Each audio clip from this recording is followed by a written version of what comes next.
Welcome to the CEN show where we present the voice of the community. The Community Education Network.com is a platform to aid the effort of self and collective improvement. Tonight's topic is athletics and entertainment, the destruction of the Black warrior class and the freedom fighters. I am your host, Rasaki Mascani. Tonight's guest is Brother Thomas. This is his fourth visit, and I'm glad that he's back. Good evening, Brother Thomas. How are you? And please start your presentation. Uh, yes, sir. I'd like to always start in the name of Allah, the merciful. I bear witness that there is no God, but Allah appeared in the person of Master Prophet Muhammad, to whom praise due forever. And I bear witness the most honorable Elijah Muhammad is exalted Christ, only apostle. And I further bear witness to Amblus Farrakhan, the divine reminder and teacher and our guide. And I greet my beloved brothers, the greeting words of peace of Assalamu alaikum. Alaikum salam. Yes, sir. I like to let me share the screen.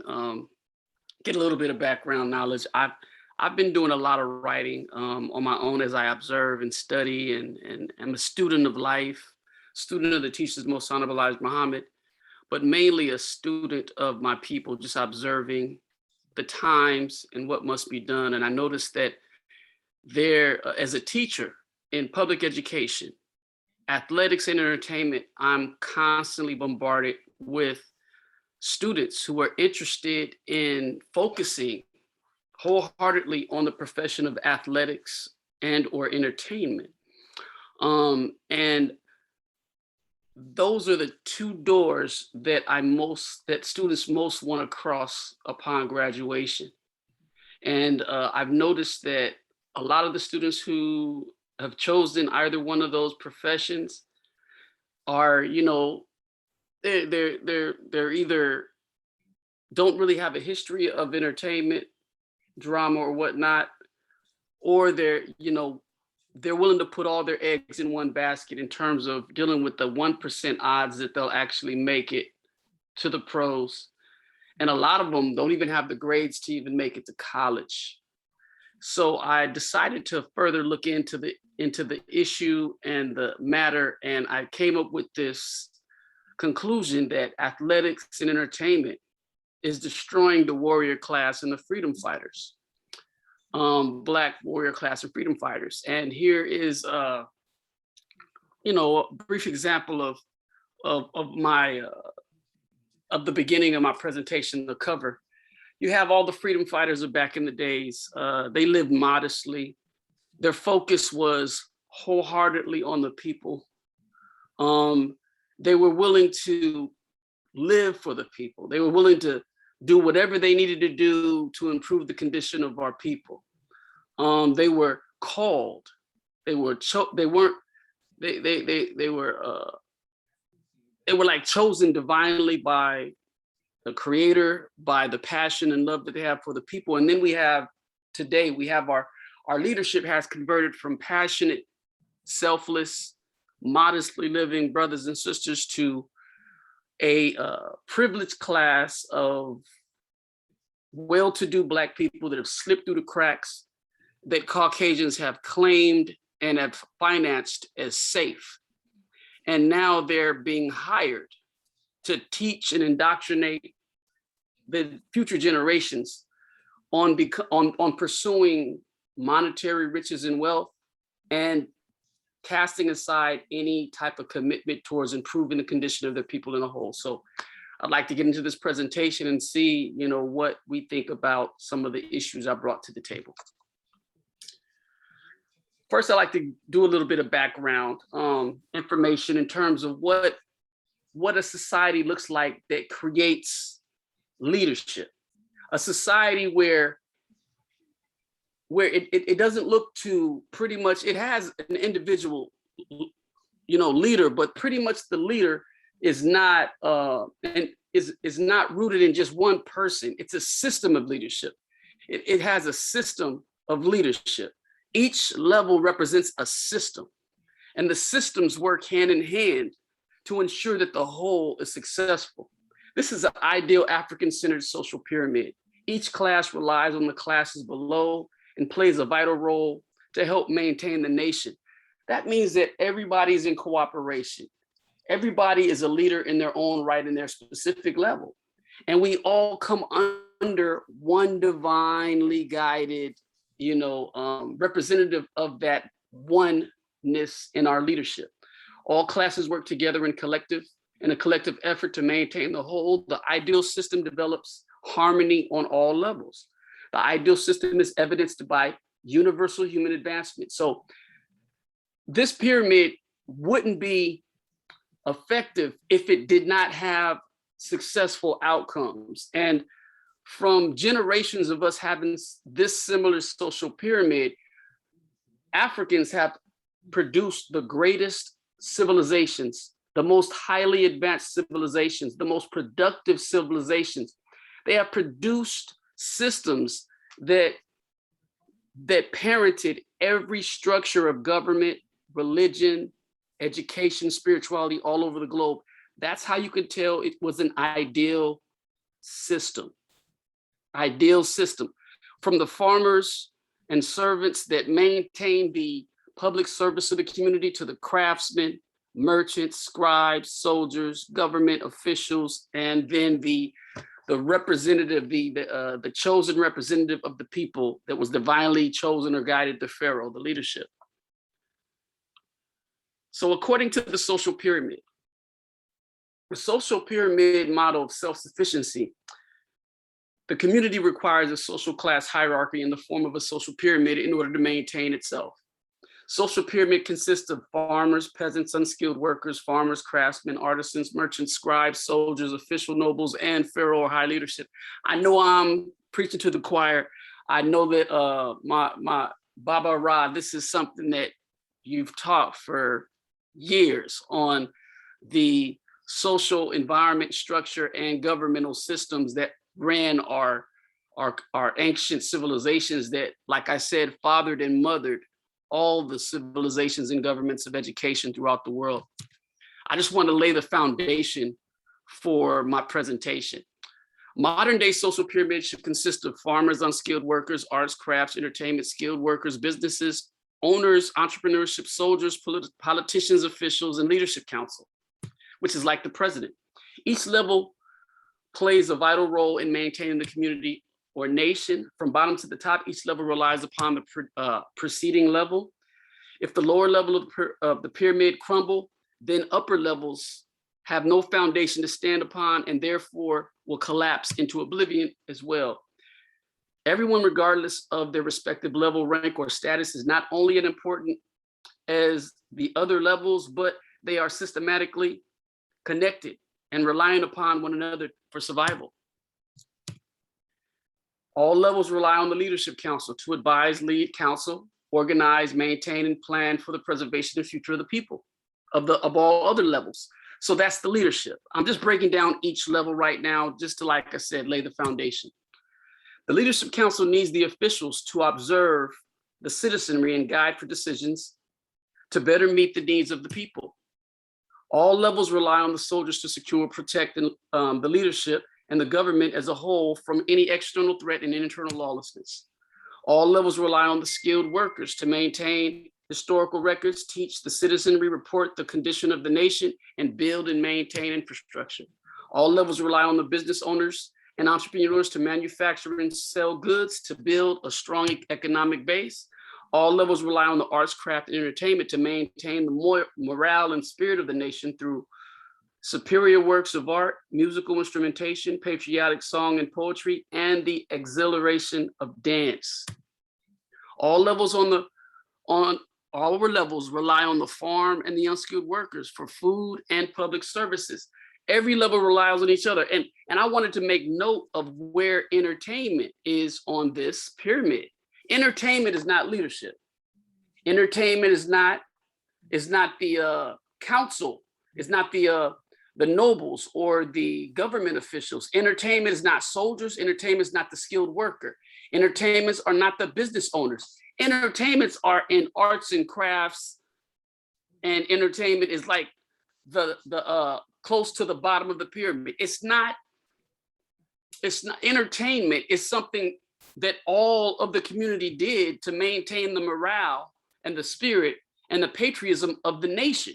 Entertainment was not leadership. Entertainment was not the wealthiest and most privileged citizenry.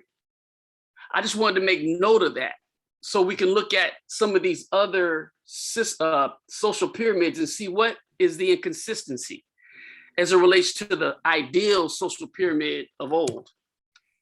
This is the European or Western social pyramid. It's an elitist system. Each class exploits the next class. Each class empowers the upper class at the expense of the lower classes. So you have this superior, it's like an elitist system where everybody of importance that means the foundation is gathered all together at the bottom and exploited by those at the top. And we have now we have a modern day system where it's similar to the same, but it's been segmented in different areas where we have an upper class, an upper middle class, a lower middle, a working class, a working poor, and underclass. And when you have these classes that exploit each other, usually the one that's most exploited is the most dissatisfied, and that dissatisfaction seeps up to the top because the bottom rebels. The bottom is weakened by rebellion and dissatisfaction, and that causes the whole pyramid to crumble. And that's the same way that it did in Europe. The peasants and the serfs was always in feud and conflict with the upperclassmen, which caused havoc in the social pyramid structures. Now let's look at the most unstable, substandard Black social pyramid. We have an upper class of entertainment athletes and mega preachers. That is so-called leadership for our community. We have an upper middle class of politicians, government officials, and local preachers. Mind you, the upper class and the upper middle class are not interested in anything below them. The upper class is not interested in the upper middle. The upper middle is not interested in the lower middle class, which is the business and owners and entrepreneurships, unless it's election time.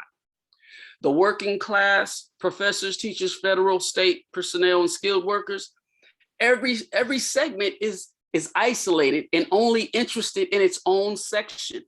They're not working in unison whatsoever. And this is the problem. Each class is divided, independent, and has no regard for the other classes or other levels.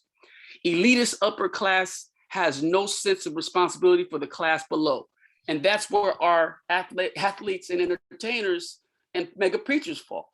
They're not interested in the well-being of those below them, but they're all divided. Upper class, entertainers, those are so-called, this is unstable, because what are we doing having entertainers and athletes being considered leadership, or those who are most influential to the young and the adults?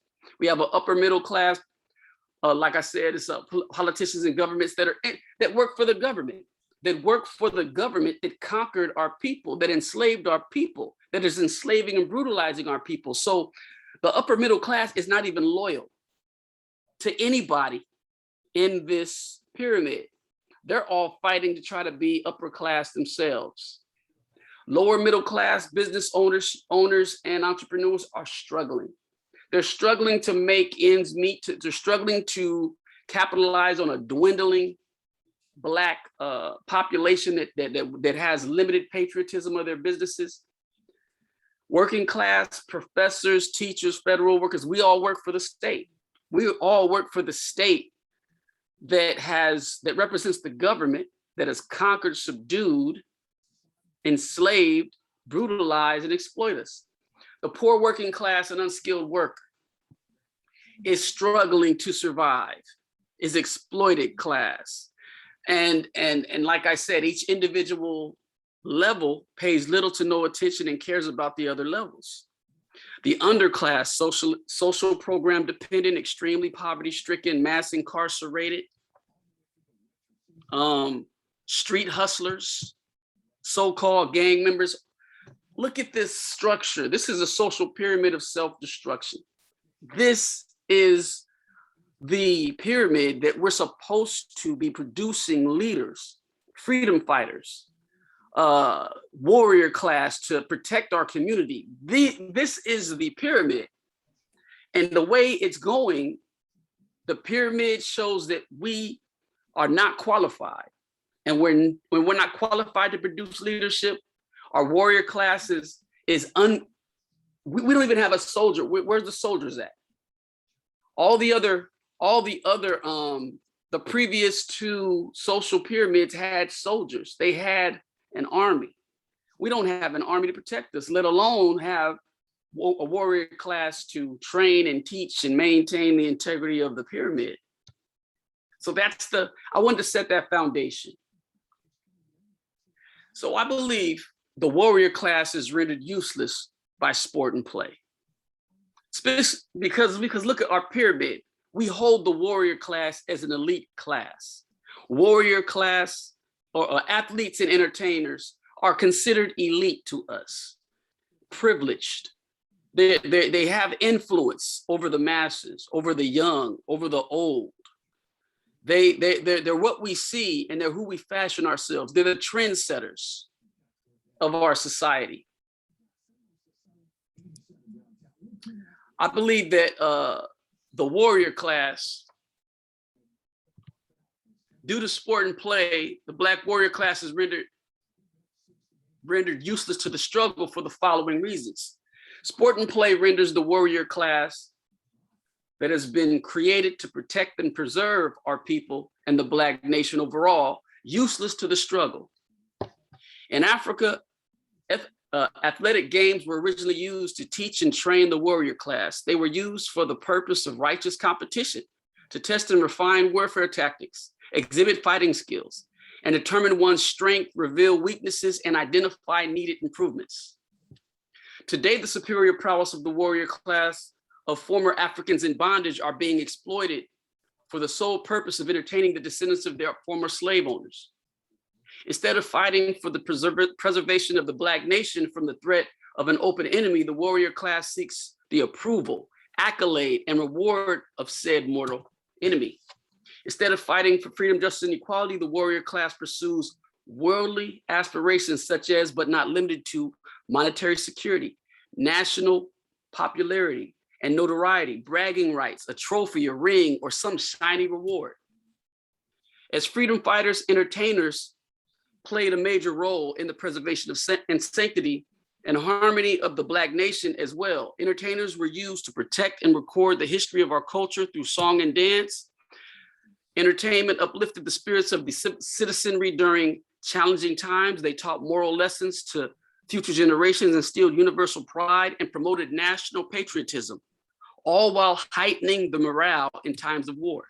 Today, entertainers have been demoted to buffoonery, self-degradation, and a prerequisite for self-destructive behavior. Feminized Black male athletes is another way to dehumanize and destroy the warrior class. Feminized Black male entertainers is also used to manipulate, propagandize, and indoctrinate future leaders, future men in particular, to pacify them and to disqualify them for future leadership, respect and integrity as men. The feminization propaganda renders the warrior class useless to the struggle in the following ways: to add insult to injury to future generations of members of the Black male warrior class and entertainers alike are often feminized. To ensure that the superior physical prowess of the warrior class remain non-threatening to the conquering class, the feminization of Black maleness is propagated as normal behavior.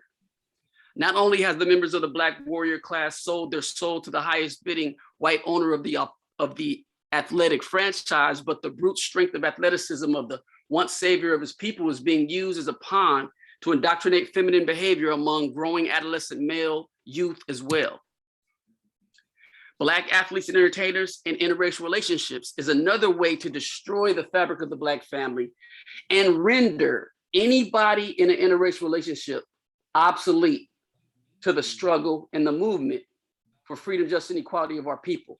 They are pacified. They are mentally controlled, physically unable and inept by the relationship and loyalty to the family that they've been so-called married into. Black male, female rendered useless to the struggle cohabitating with the enemy. Athletes and entertainers are considered the wealthy and most resourceful class of Black people. Their cumulative amassed wealth, coupled with passion, commitment, and an organized movement to build self-sufficient, owned, ran, and operated communities that satisfy the needs of Black people in all areas of activity, including economics, education, entertainment, labor law, politics, sex, and war.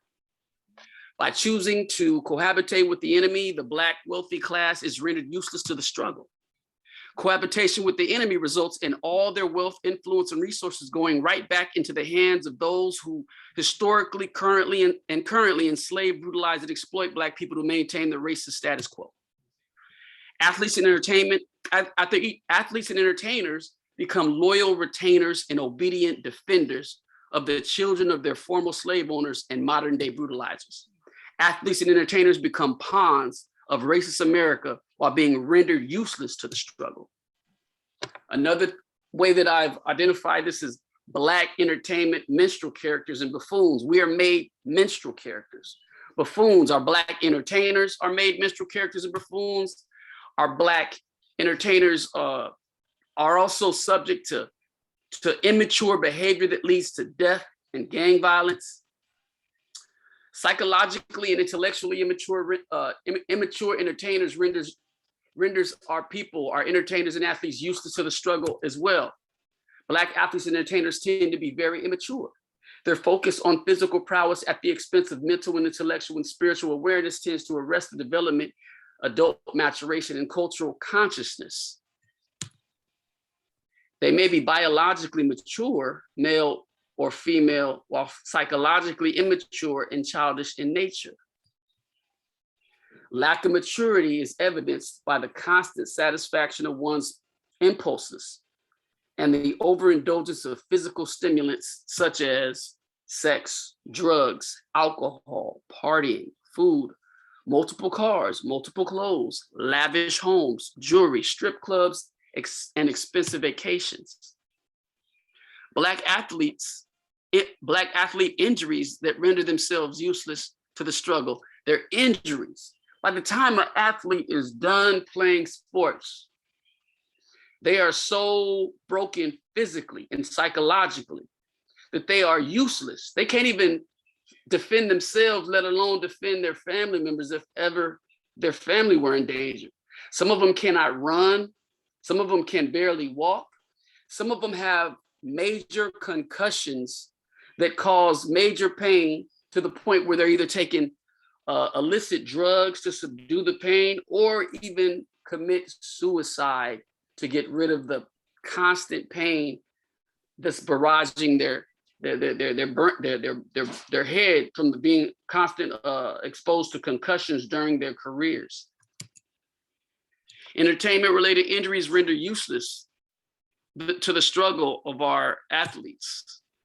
War-torn injuries are amassed by Black athletes playing childhood games that are common and should mainly be limited to combat during war on a battlefield. The athlete or entertainer has endured several breaking and fracturing of bones, pulling and tearing of muscles and tendons, and the concuss of cranium. We know that Prince and Michael Jackson and any dancer that had a long history of entertainment, after a while, they're even forced to take drugs and for pain and deal with the arthritis and all of the damage done to their legs and their bodies from constant practice, constantly dancing year after year with decades of a career of performing. So it doesn't just limit to athletics. Our entertainers are succumbing to the bodily trauma of years of their profession. By the time an athlete or entertainer retires from the sport and play profession, they are in intense pain from years of pushing their body to the limit. During the later years of the sport and play profession, the athlete and entertainer is further rendered useless by overindulging in lethal concoctions of prescribed pharmaceutical drugs in an effort to curb the pain and discomfort. Such behavior results in illicit drug use, alcoholism, or both. Many athletes and entertainers suffer from chronic addiction. and suicidal thoughts as a result of pain inflicted and endured over years of sport and play. Now I want to kind of close out this by comparing lynching, the lynching arena versus the sports arena. And the picture that I'm showing you right now is the lynching of a man, a young brother named, what was it, Washington, his last name Washington, I forgot his first name. But as you see in the middle, this is the arena. You have it surrounded by thousands of spectating Caucasian people. In the middle, you see a Black man that's entertaining them with his pain, torture, screaming. This lynching took a matter of a couple of hours. They chained him to a tree. They set a fire underneath him. When Mr. Washington tried to climb himself out of the fire onto the tree, they took knives and they cut his fingers off so he could fall back into the fire. While they were hooting and hollering and cheering at the torture of this Black man in the center of this arena, I thought about it, and it really compares to the hooting and hollering of the arena, of this sports arena, while in the middle is predominantly a Black male dominated sport of physically prowess Black men who are mentally dead, running up and down a field, risking their health, risking their lives, risking every ounce of their being to entertain a hooting and hollering, bloodthirsty audience of white people. That's what came to my mind. I don't know, I was reading a book Without Sanctuary, and it just came to my mind to compare the atmosphere, compare the attributes and the traits of a lynching to a sports tournament or event. And this is what I came up with. Lynching arena in comparison or versus a sports arena. In the lynching arena, Black death and suffering is used as a form of entertainment for masses of bloodthirsty whites. In the sports arena, mentally and culturally dead Black athletes are used as a form of entertainment for masses of bloodthirsty whites. Because according to what I've learned, any Black man or woman that has no knowledge of self is mentally dead.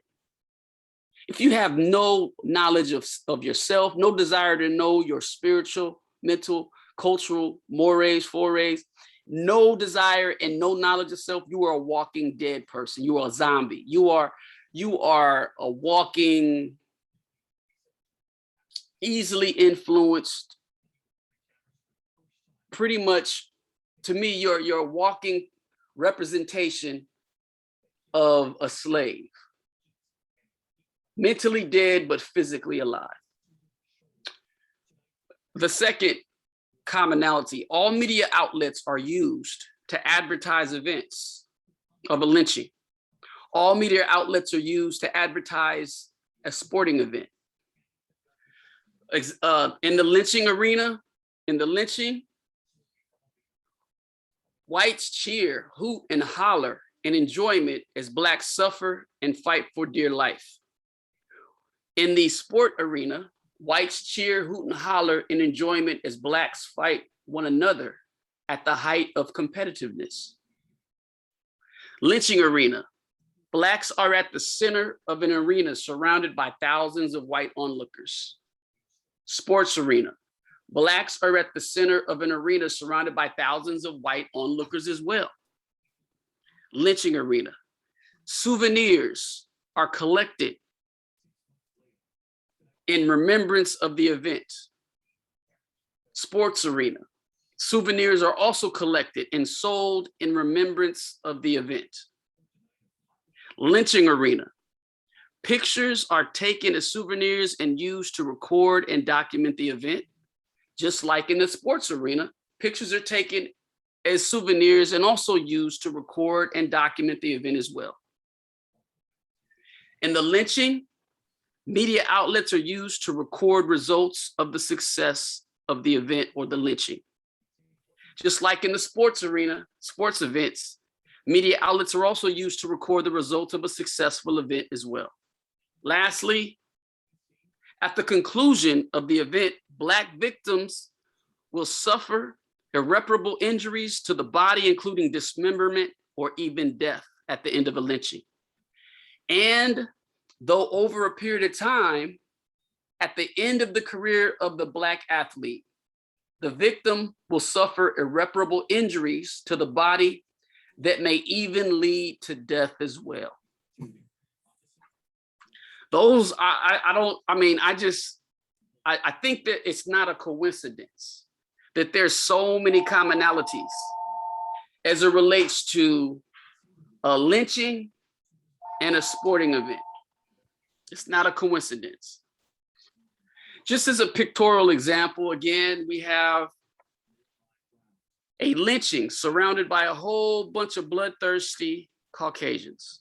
And then we have a basketball arena surrounded by a whole bunch of bloodthirsty Caucasians to be entertained at the expense of the predominantly Black athletic franchise.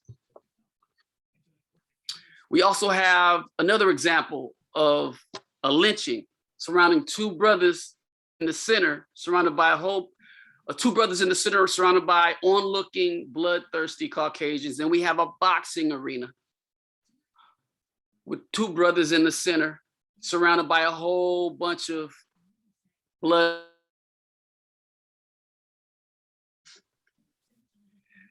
This is another of the media outlets that advertise lynchings, successful lynchings. 15,000 saw a Negro burn. And then quite a few thousand saw Kobe burn the basketball court with his skills. They saw him set fire to that basketball court. Same thing, unconscious, dead mentally to his culture, physically entertaining to a bloodthirsty crowd of Caucasian people. Here are some souvenirs that are collected, passed around, sold in remembrance of the entertainment. We have a lock of hair. They used to put testicles. They used to put fingers, tongues, any type of piece of flesh. They used to put it in bottles and place it on mantles above the fireplace. They used to take postcard pictures of lynchings and sell and pass those around as well, similar to taking pictures of trading cards of athletes and having memorabilia of their accomplishment in the sporting event as well.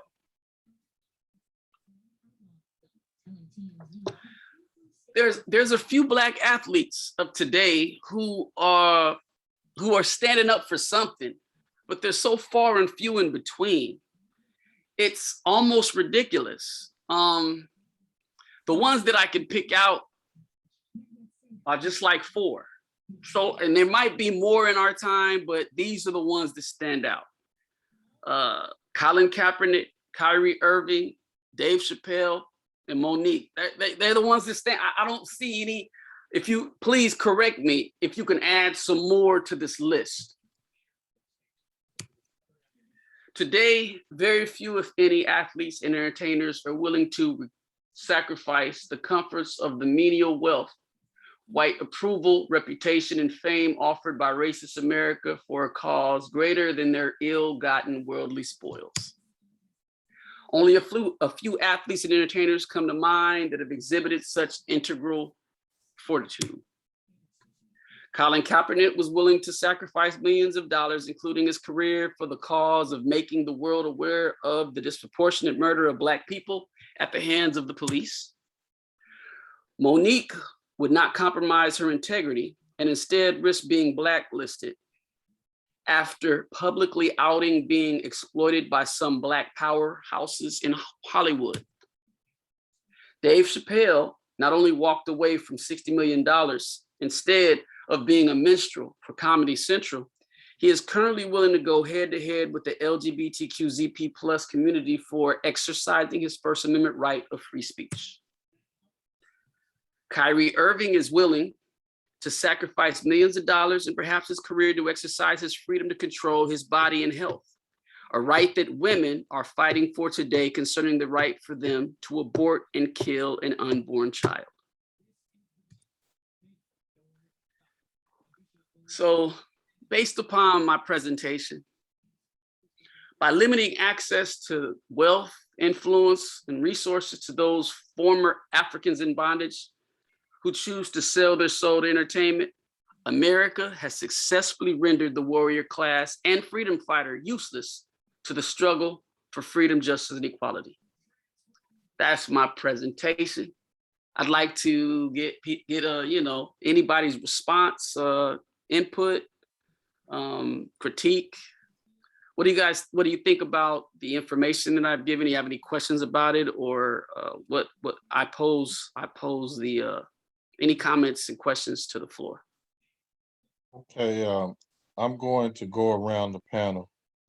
I'm gonna start with Brother Doctor. Brother Doctor, question, comment? Good information. You want to come back to me? Let me think about this. But no, good information, good presentation. Good comparison.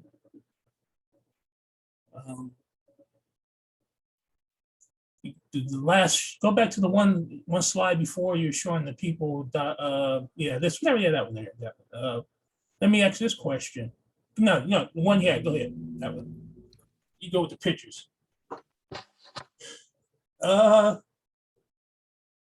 My question is, okay, you saying there, Black Athletes and Voices of Protest. Is it easy to protest after you made your million?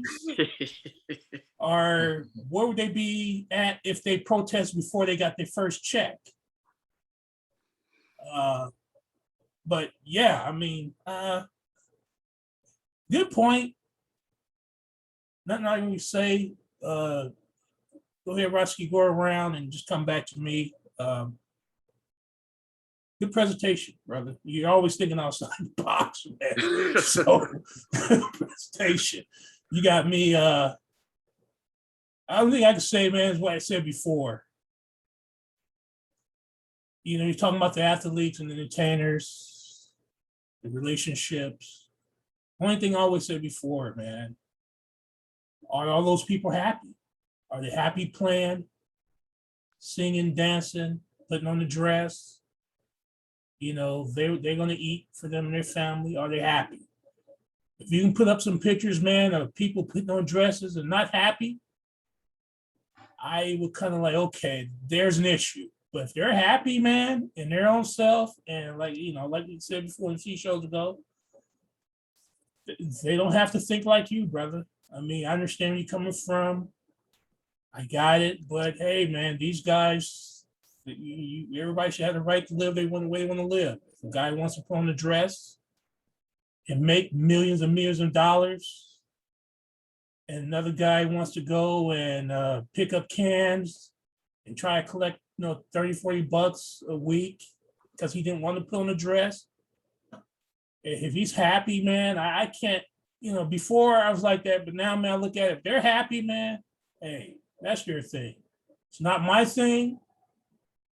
I'm not gonna, get upset because they don't think like I think, because I don't want to put on a dress but we're at this kind of place where, hey, so all the stuff you put up with the athletes, hey, you make a lot of money, but that's their life, man. They're paying a price, like you said, with the injuries, concussions, but I can't knock them, man, for if they're happy, putting on a dress, playing ball, singing, dancing. Like you said, back in the day, man, in Old English, man, like you said, it was the fool. It was the fool that entertained the kings and the queens. Bring in the fool. And he make everybody laugh and You know, that was the entertainment. You know, you can call these the fools. It was entertainment for the white people, man. But if they're happy, man, I can't say anything, you know, negative. You know, that's just my thing, man. You know, but I get the point. You know, we're not going to see what you see, which is usually the truth. Nobody wants to see the truth. You know, that's the only opportunity you're given. You know, when he did the pyramid at the beginning, and that's the first thing I was, you know, I was looking at. Because if you go to that first, go to the first. I don't know if you go jump back to the first one when you had you had Malcolm X. I think you had Marcus Garvey or someone.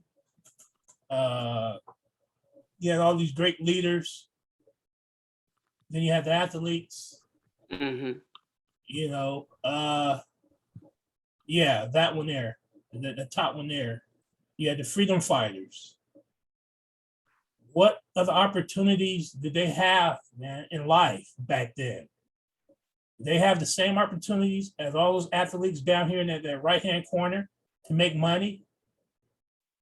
Was their opportunities limited? Did they have any other choices but to become freedom fighters?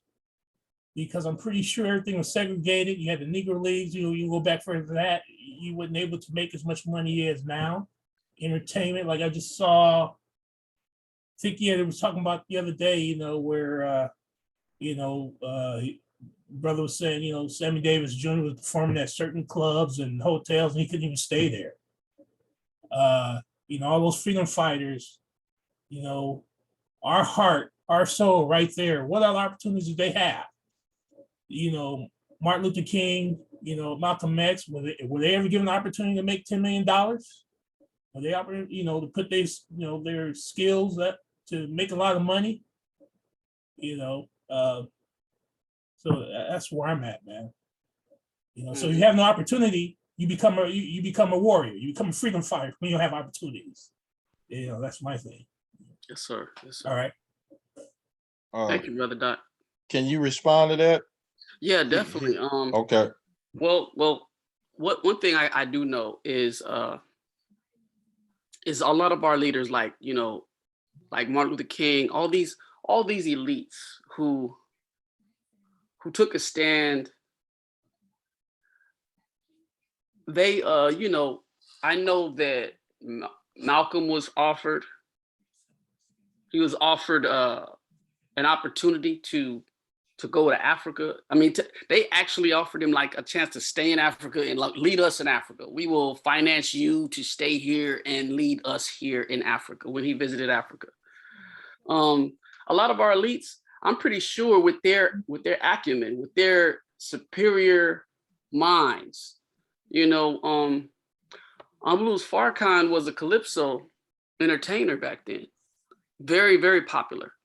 You know, his nickname was the Charmer, and he chose to relinquish his profession as an entertainer to live for his people. You know, all these great men, I'm pretty sure, you know, I mean, I don't have any information outside of, you know, what I know about Malcolm and Amadou Farrakhan, in terms of what they could have done if they decided to go for the bag per se, you know. But we know that critical thinkers, and superior minded people such as these individuals are way smarter than those who accepted the bag back then, and are way, way smarter and faster than those who accepted the bag today. And if they chose to use all their gifts to pursue the bag instead of pursuing freedom, justice, and equality for their people, hands down, majority, if not all, would have been like very well off. I mean, we're talking, everybody here has a superior mind. Huey Newton had a doctor's. He had a doctoral in law. You know what I'm saying? He had a doctor's degree in law. You know what I'm saying? Martin Luther King, superior preacher. He had all of the traits of being a mega preacher. You know what I'm saying? A mega preacher. Somebody who was a prosperous preacher. You know what I'm saying? Angela Davis went through the courts and obliterated them. So what if she would have pursued law and We go, decided let me ask you this way. Let me just put it this way. Why do we have more people, blacks, trying to be the next? I'm looking at your pictures: Steve Harvey, Kevin Hart, Michael Jordan, than the next, MLK or Malcolm X? Why we have more trying to be that than a freedom fighter? Why we produce more? Your video was trying to show, but why, we producing more athletes and entertainers than freedom fighters? Why is that? And I know some part of your video kind of stayed, but break that down real quick. It's definitely it's definitely what propaganda. This is all they see now. Black on TV, social media. This is all they see in every media outlet.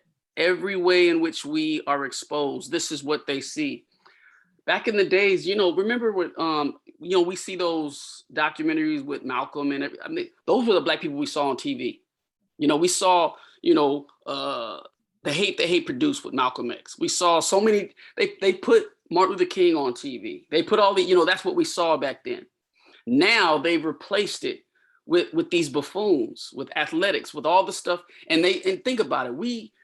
Jim Brown wasn't on, he was the only athlete, one of the major athletes in football. There were a few of us in sports.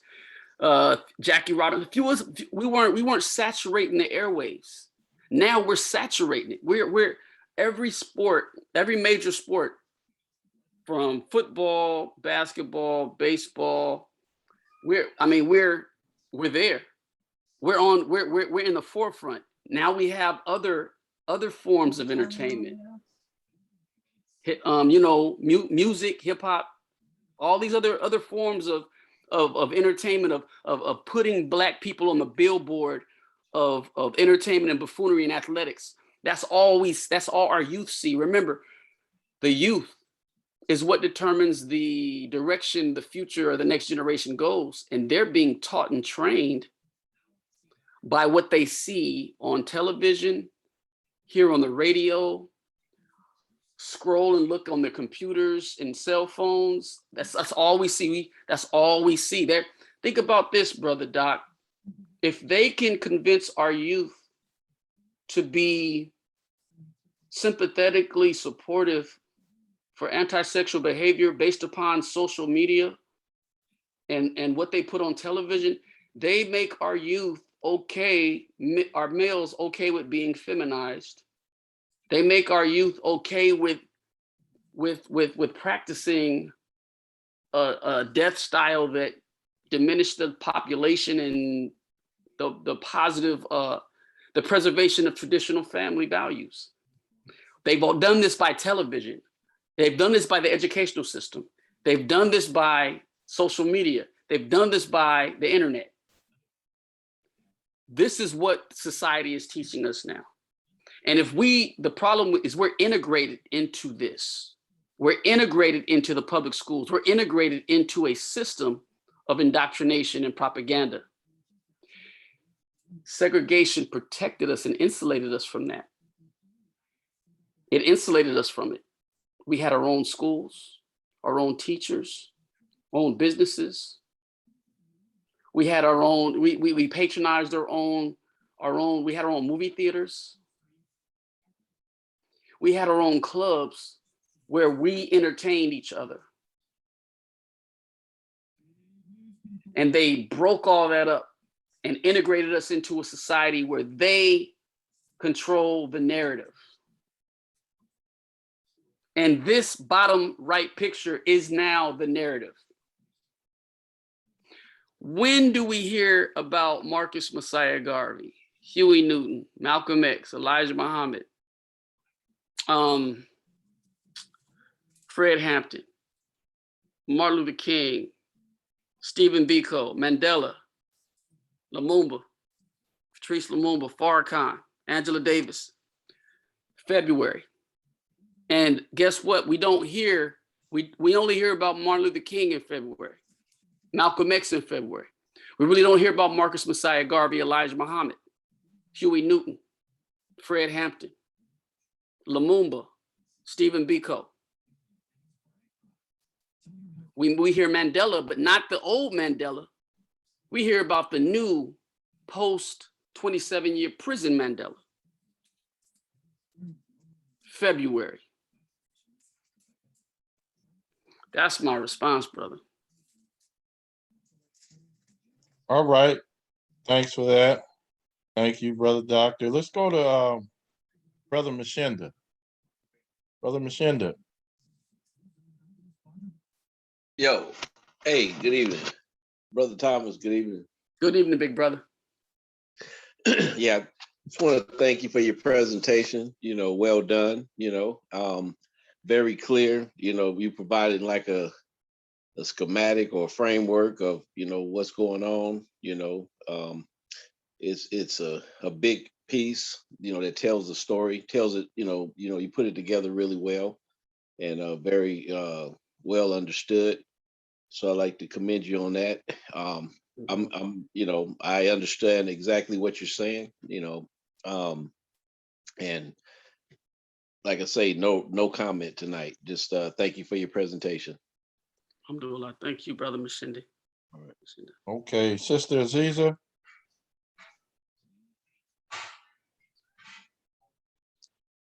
Yes, good evening. I just wanted to say that I thought it was an excellent correlation how you did the lynching arena compared to the sports arena. It was very eye-opening. I would never thought of it in that light. But I just wanted to say great presentation. That's pretty much it. Thank you, Sister Aziza. Okay, can I say something? Another comparison that could be made. When you had the slave owners put the slaves out there on auction. Yeah, the trade, Yeah, you can sir, kind of that's definitely compare that to slave block the drafting system. draft pick, bro. Yes. Teach. Yeah. You Yeah. hitting So that? We there. yeah, Big time. I kind of looked at that a few times. I was like, wow. That's crazy. Yeah. Okay, let's go to Brother Hendrick.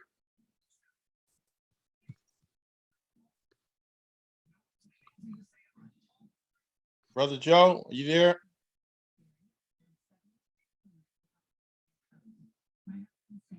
Okay, well, we'll come back to Hendrick. We'll go to Professor Rock. Appreciate what's been said, if I understand correctly. And so everyone says, Sante Sana, which is many thanks for your presentation and Yes, sir. bold thoughts and perspectives that you put forth. By way of, I taught the course, Exploitation of the Black Athlete at Cal State Long Beach. And I taught the course, Black Men are, well, Black people in the mass media. The issue is a little bit more complex and more broad. Yes, sir. First of all, on the college level, less than 1% of the athletes of all the colleges are Black. And for years through segregation, sports and entertainment, major sports and entertainment are the same thing. People go there to be entertained. Yes, sir. Sports are based upon the strategy win-lose, a military perspective. The other thing is that we've had some very bold entertainers and athletes. We've had them use their skills for liberational and resistance activities throughout our history. the slave rebelled, and Harry Edwards wrote the book, The Revolt of the Black Athlete, coming out the 60s. But before Harry Edwards, there was Paul Robeson, Jackie Robinson to a certain degree. And there were many Black athletes that refused to play in the white league because of racism and discrimination. I think that, you know, you look at the whole history, going even before John Carlos down and Tommy Smith. There's been a lot of major roles athletes have played in the civil rights movement and in the Black Power movement. Muhammad Ali. But he wasn't the first athlete that refused to go to the military. He was the first known athlete because of his statue and because of what they did to him for not going to the military. We've had athletes that have resisted. And you know, and then you have to look at the hard work that go into being an athlete or an entertainer. I mean, they put their lives in, like you outline all the physical and mental problems they go through, the successful ones, but a lot of Black people got more out the sport than the sport got out of them. They got college educations, they got scholarships. Look at Arthur Ashe, breaking racial barriers and using in tennis way before, you know, if it wasn't for him and you know, you wouldn't have Serena and the Williams sisters and this other young Afro-Asian sister, you know? So you gotta look at it. Yeah, I agree that there's exploitation. I taught that. But the exploitation of Black people. They're Black men acting feminine, they ain't athletes. They're Black, Robert Staples wrote in the 70s, the masculinity of the Black man. From the guy standing on the corner, holding his Johnson, dressed sharp, talking about what's going on, to a broke wrist dude, you understand, dressed up in women makeup and fighting his, you know, putting on double earrings. I mean, what can you say? You know, you see some athletes you admire and they get on TV and they got 2 earrings on. You say, what? You know, what is this about? But they be trying to identify with young people and Yes, and you see old entertainers, you see them sometimes degrading their people, like Whoopi Goldberg and brother, you always playing the president. He talking about he didn't like Black history and all of that. I mean, you're gonna have that. But look, white folks do the same thing with their athletes and entertainers. They exploit them, they misuse them, they abuse them. They have to dress up in dresses to play women parts. Some of the most iconic white actors had to play women. That's a part of their theatrical training to play different characters. Flip Wilson made a woman, Geraldine and all that. And I agree that could athletes and entertainers do more? Of course. Could ministers do more? Of course. But you're in oppression. And this is the Maya Moore. She was at the height of her game. She just won the championship and went WNBA. She walked away to help this brother get out of prison. And she ain't gonna get no Nobel Peace Prize for that. No, not at all. You know, and so because we don't see them struggle, and then in the Black Lives Matter movement, athletes, Camille, what's the guy play for the Lakers now? Camille something, and he's a forward. He marched with the people. DeRozan and the new boy with the Lakers, they came out to Compton and marched with the people. For years, you never saw that. Dwayne Thomas, back in the 70s, walked away from thousands of dollars as a halfback. Jim Brown walked away to go into movies and do stuff. There's a lot of things that we've accomplished through resistance and struggle. I'm not going to demonize those that don't struggle, because a lot of us don't struggle. And then a lot of us think if you don't struggle the way I struggle, you ain't doing nothing. Many churches and religions see people in three ways. Convert, can I convert you to my religion? Consumer, can I sell you anything? Or utilitarian, can I use you? And if I can't do none of them, I'm through with you. But you can't say the Million Man March, led by a minister, wasn't one of the most iconic aspects of the 90s. And you can't say the March on Washington, led by a minister, because there were liberation theologies.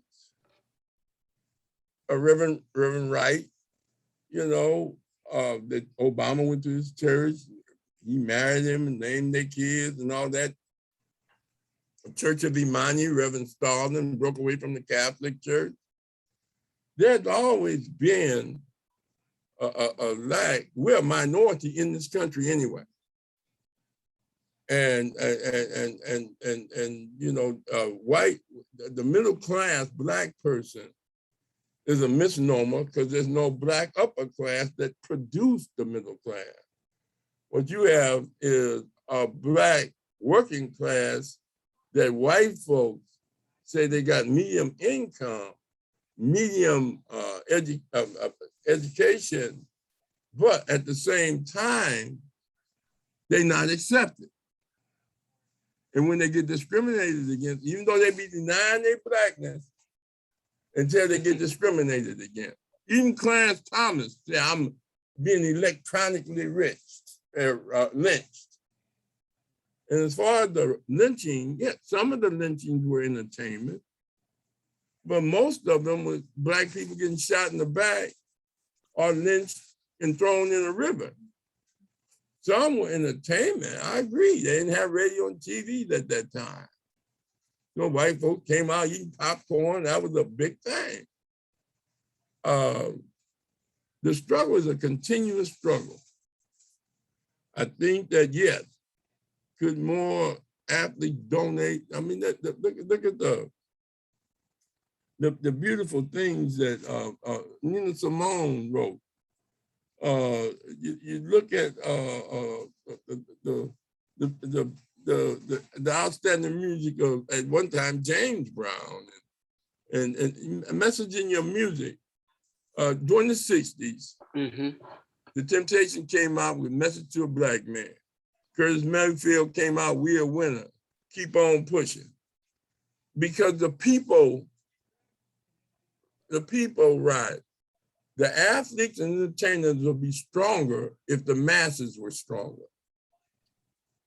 That provide them protection and a shield against a dominant society. That's right. And so that's a challenge that we have now. You know, I work close with the minister. We spoke at the National Black Coaches Association in Orlando, Florida. I introduced the minister. Front page on the Nation of Islam newspaper and everything, because none of them wanted to introduce him because they thought they'd be on CNN that night. I was there to do a workshop. They came to me and said, man, would you introduce the minister? Wow. Bro, you know, but I never go out, you know. I said, yeah, Wow. I'd love to do that. You understand? And I rocked it. But Man. the point is that, and you know, man, many people use athletes, entertainers, and ministers for fundraising, because they draw people out. They call marquee people. That's right. You understand? You say Beyonce gonna be here tonight, thousands of people come out. You say I'm gonna be there tonight, 2 people show up. You understand? Yeah. Yes, so, sir. You use them, you know, as much as you can to get. Now Beyonce ain't gonna say nothing performing, but you use her to get the people there, and hopefully she make a donation, and then you go ahead and you know, you got to look at Oprah building a school, Serena them build a school in Africa, Beyonce doing things for Black women in Africa. They don't get the notoriety for that. They get the notoriety for entertainment. They don't, and so sometimes we think these athletes ain't doing nothing. You understand? But there are a lot of them are doing something. They just not on CNN and they just not on television. And they didn't do it to be recognized. They did it because they wanted to serve the people. What you put together is a good analysis, hopefully to motivate future athletes Yes, sir. in entertainment to be more conscious and more involved and more liberated. But you got Black people that work, you know, 90% of us work for white people, 95% of us work for white people. Yeah, that's true. So we can't do a lot of stuff at work. We can't even talk politics or how we really feel, those that's conscious. You know, laughing at them old hillbilly jokes just to get your check at the end of the month or whenever. And then at the same time, you know, we all exploited and used, entertainer or not, that's my point. Yes, sir. And they lynched and killed athletes and college kids the other day, football kids. I mean, the police shoot them and stuff like that. And they don't know you're an athlete when they stop you. That's true. You know, and they'll kill you. So, but the point is, your analysis is great, and it speaks to a lot of things that, you know, it brought out about the whole destruction, contributing to, one of the factors contributing to, you know, the conflicts that we have. But it's all a part of teaching self-hate, promoting these negative images. That's right. But the positive images, the white man suppress or don't talk about. That's right. Nat Turner ain't gonna be on TV. No, sir. That's You right. understand? Because they don't want other kids to be Nat Turner. Exactly. They will put athletes on there and singers and stuff. But, you know, we are responsible for our own liberation. Yes, sir. That's right. all. And you respond to Awesome, that. brother. Great commentary, big brother. Thank you, Baba Ra. Yeah. Okay, let's get Hendrick on here. Did you come back, Hendrick? Oh yeah, I never left. Oh. There's a little something to do. You know, good presentation. A lot of those things I've said in the past. I'm glad Brother Rob mentioned, you know, Paul Robeson, probably before the speaker's time, and another sister named Josephine Baker was another, although she ended up marrying a European, but she was doing a lot for Black people. Mm-hmm. You know, this is my jets on all of this, and this is, I want to come from perspective, not the entertainers and the athletes, but just the general Black citizen. You know, we still fear the sting of the latch. That's why it's a lot of stuff that we won't do, won't say, and whatnot. That is kind of detrimental to any struggle, you know, for the whole Black race. You know, the warrior class was a special class. We need to study the Maasai. Yes, sir. What was done for them as a warrior class. You know, they even raised women for them. You know, there's special food, special everything. That's right. A lot of people think the Zulus were the most feared warrior class, but it was not. It was the Maasai. And as far as you know, African warfare and sports, you know, prior to invaders coming in, you know, that's how disputes between different African people were settled through an athletic contest, wrestling, dancing. Matter of fact, Empress Shaka was a great dancer. Also. So, Mhm. but it still goes between our ears. And I like to say also that the most warrior type minded people in the Western Hemisphere have come out of the Caribbean. Slavery there was so brutal, So brutal, yeah. back, for like 150 years before it ever came to the United States. That's true.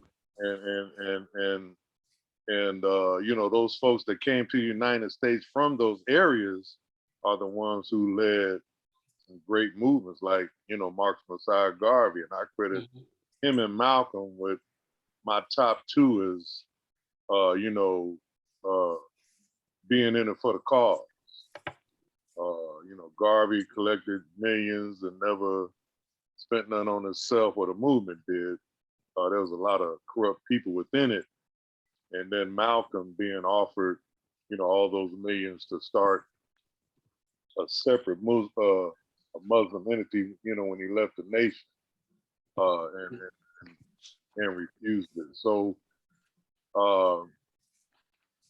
it goes beyond just the athletes and entertainers. I think all of us as individual Black people need to analyze ourselves, and until we come together and can formulate something like the thing you said at first, protection. That's the key. Yes, sir. So we can protect ourselves. It's like clothes on a clothesline blowing in the wind. We have to protect ourselves. We have to provide for ourselves and teach ourselves. And it all comes down to self, Yes, sir. Self. Yes, sir. That's one of the major reasons why they don't want them people from Haiti coming to the United States. Because that's where that spirit started right there. And everybody else in the world, Nigerians and all over Africa can come, but Haitian, oh hell no. Having that here, that spirit that they bring. Exactly. Reading an article the other day in the Times about the Haitians and the Haitian Revolution, and the United States owes a debt to the Haitians because when the Haitians was kicking their butt, France had to sell the Vienna. Purchase Mm-hmm. in order to get his money back, and that made up a major portion of the United States. So the United States owes Haitians something, in that regard, which a lot of people ain't hip to. So anyway, that's all I'm gonna say tonight. Yes, sir. It's a shame, but everybody got to look in the mirror and decide what side of the fence you're gonna be on. But I know a lot of people just trying to work and make it, and really don't have time to think about some of the things we talk about on the show. They're trying to feed their kids and all of that, and that's it. I'll just end it there. Thank you. Thank you, All big right. brother. All right, thanks. I want to share something real quick.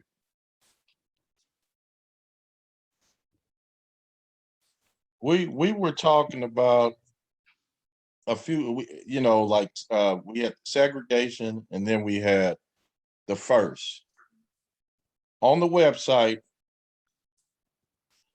under perspective writings, I have a paper that mentions the first. And I think that'll be interesting for people to listen, to think about what's being written there, and then it's one other paper that I want to share. Two of them. Costume People goes in depth on a few things that we talk about entertainers, and a few things on there. I think that's very interesting. Mm-hmm. Have people to think. Oh, another one, The American Dream. But that wasn't one I wanted to feature. But this one right here. Why do you chase the devil? It's a poem, but each line of the poem is explained. Mm-hmm. And we really need to think about what are we trying to emulate and how are we trying to be? And a lot of us try to be like our oppressors. And that is no way to be. I think Brother Hembrick always talk about that. So yeah, that's something I just wanted to share where people can go and kind of read the perspective. I think it's interesting. I know I wrote it, but I still think it's interesting. So, Yes, sir. Brother Thomas, back over to you. Well, that's you know, I want to thank everybody for their comments, and I really enjoyed presenting the material. And like I said, I have a lot of writings as it pertains to this subject matter, and I appreciate your input so that I can further begin to, format, edit, add some information to it, take some away and developing some of my my writings. I appreciate the opportunity, and thank you very much, Brother Rashiki, for the opportunity. That concludes my presentation, and my I'm really thankful for this opportunity to use this platform to get some of my thoughts off the table and analyzed by superior-minded brothers and sisters like myself. Man, we always love to have you on here. Your information is very thought-provoking. And man, just keep coming back. Matter of fact, I want you to become an official member of the CommunityEducationNetwork.com. You already are, but we want to put you on the website. Definitely. And I'm looking forward to that day when you Submit come some of my aboard. work. Submit some of my work. I'm looking. I'm such a perfectionist, but yeah, I have quite a few essays ready. I think we'll talk after a little bit after the show, and I'll submit my first two documents that hopefully can lay the foundation for a regularly future submittals. Okay, man, I would appreciate that wholeheartedly. Yeah, okay, man. So man, I want to thank you for doing Yes, what sir. you do and adding to this platform, because we need more brothers like you. Keep up the great work. Definitely. Thank you, brothers and sisters. All praise be to Allah, and may everybody have an awesome evening. Assalamu alaikum. Alaikum salam. Okay, Professor Ra, do we have Kalumba on Monday? He's supposed to let me know tomorrow. Okay. All right. All right. But I just want to say this also. A lot of people see us as African, as American by habit. You have to choose to be African and Afrocentric. A lot of people don't want to make that choice, and that's their right. So you have to work with those that choose to be conscious and involved. And you see where the people are. Sometimes you got to go where they are in order to bring them where you are. And I don't mean dress up like dresses or act like them, but just accept them for where they are and then work with them to bring them to a higher level. And I think this is what the Education Network is all about, educating people, and hopefully it would trigger a sense of consciousness and a sense of belonging to a struggle of resistance and development. We're not just surviving like cockroaches, the oldest insect on the planet, but look how it survived, running through cracks, running from light, and eating off of the corners of what people leave. But we also are developers. And there have been a lot of entrepreneurs. Look at the Black businessman that paid all those loans off at that college. And there's some people that's doing some miraculous things that we need to focus on. And if you just rely on what the white man put on TV, you'll be just a critic of us as a people, because he's going to put throughout his history, he's been put from Amos and Andy to minstrel shows. He's always done that. I mean, he done that to the Native American. Tonto, You understand? Charlie Chan, you know, I mean, we ain't the only one here exploiting. You know, white supremacy is about white supremacy and getting you to accept it, even if it's to your detriment. That's all. I appreciate that, Ra. Okay, so next week, we got Officer Mike. The topic is perspectives on policing in America. So we have an actual officer that's coming on here. And just like a brother doctor that's on here that has a law enforcement background, we have another brother coming on to talk about policing. So that should be a good show too. All right, everybody, each one teach one in Conscious Corner.